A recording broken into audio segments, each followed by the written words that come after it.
It's your wedding day, it's your wedding day, it's your wedding day, tararare, look at you, girl. Getting married to the love of your life. The man of your dreams. Precious, my best friend beamed in excitement as she picked up the gold-plated tiara from the table and carefully placed it on my head.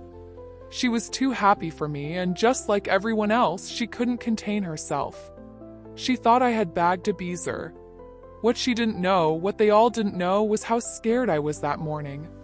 All through the night, I contemplated sneaking out of my room and running as far away as possible, where Deli would never find me. But my courage failed. When the morning came, I thought about telling someone, maybe my mom, about my fears.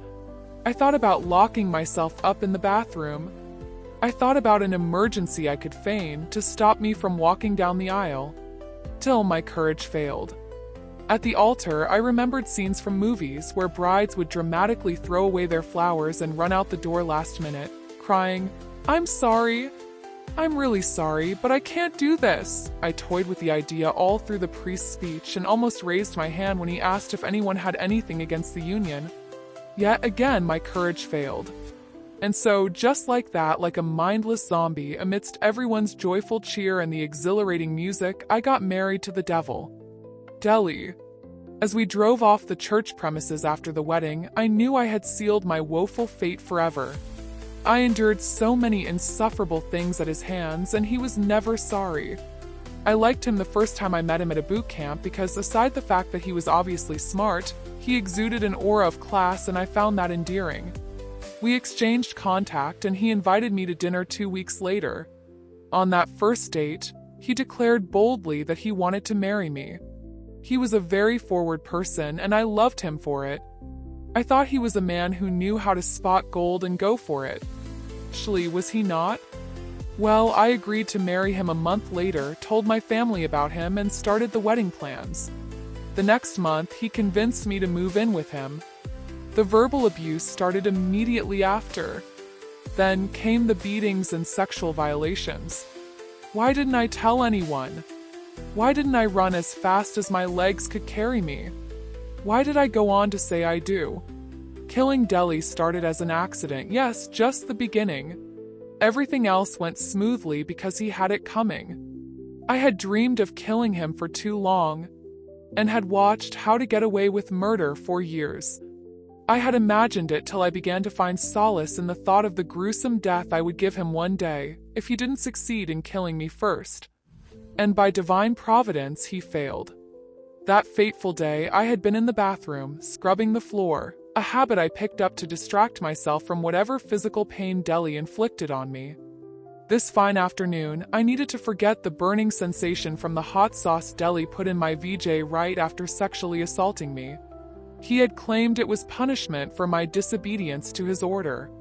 As I scrubbed the floor and sobbed, I heard my name. He was calling me. I didn't answer simply because I was exhausted. I was tired. I knew he would come for me, but I didn't care.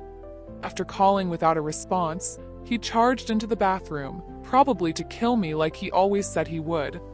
However, the heavens were on my side, because the force he used to kick the bathroom door open sent the mopping bucket behind it crashing, spilling all its slippery, soapy content.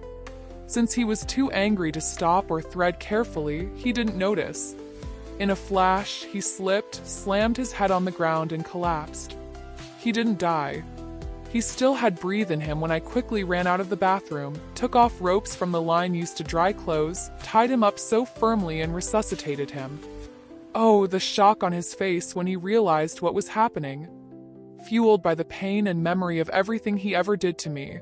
6 miscarriages because the innocent fetuses were beaten out of me. The job and self-worth lost, the verbal abuse, everything. I knew I would not stop till I gave him my desired end. The hurt drove me. So, walked to the kitchen, picked up a spiky knife, and came back to him. I didn't think twice before stabbing him. First in the leg, then multiple times more all over his body before sending the winning strike to his forehead using every strength I could muster. I didn't stop after that. I stabbed him some more, and wailed in deep relief. Cheers to freedom. I sat down beside his body and gave him a hard stare for what seemed like an eternity, before clearing him up, as well as the bloodstains in the bathroom.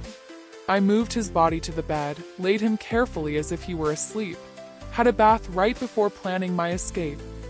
I waited till midnight before setting the house on fire. For the first time, I appreciated his choice of house in the outskirt of the city. Oh, I also appreciated the lawlessness in the country.